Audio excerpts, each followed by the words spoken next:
χωρίς πληρωμένο αυτό. Και δεν μπορείς να δεις τι παίρνεις τώρα ακριβώς. Ναι. Γιατί όμως?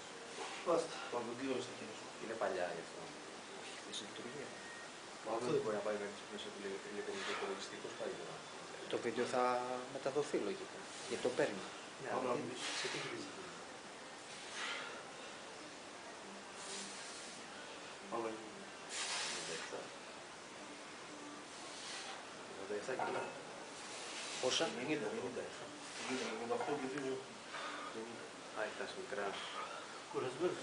Εντάξει, καλά, καλά. Χωρίς κλείγμα. Δεν φαίνεται τώρα. Δεν φαίνεται όμως τίποτα. Τραβάει αλλά δεν δείχνει. Καταλαβες. Αυτό... Λόγω μπαταρίας είναι. Κανονικά και πώς κοιτάζει. Όχι. Αν ήταν μπαταρία δεν θα παίρνει λογικά καθόλου. Και ξέρεις τι.